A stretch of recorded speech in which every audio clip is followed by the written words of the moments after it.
Browns haven't allowed a team inside the red zone in the first two games. In fact, they haven't allowed an offense inside the 30-yard line. Jim Schwartz was asked about that earlier today.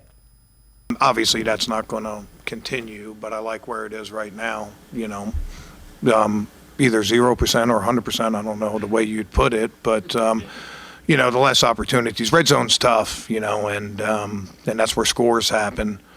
And, we've given up a couple field goals, but they've generally been longer field goals, which, we've seen guys miss, Cincinnati game and stuff like that. So,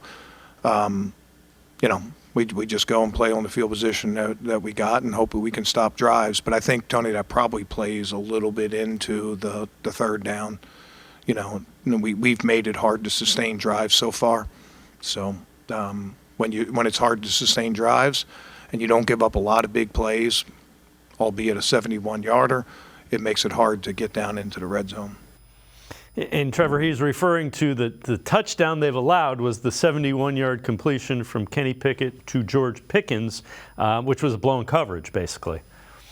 Right. Yeah, that one's, you just got to chalk that up as, hey, they blew the coverage on that play. It is what it is. There's so many other plays that are evidence to how great this Cleveland Browns defense is. And to me, it all starts up front, as football often does.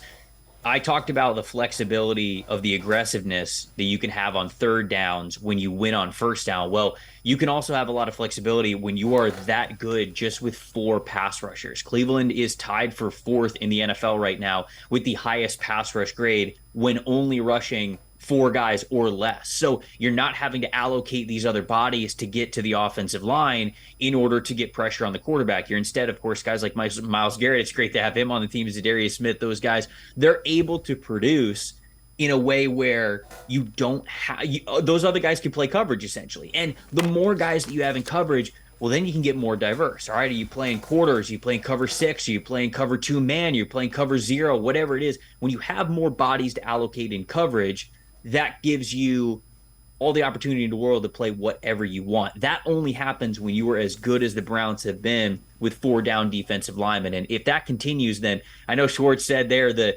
0% or 100% red zone is not going to continue, but it'll be pretty damn low if you continue to keep that efficiency up with just 4 down linemen.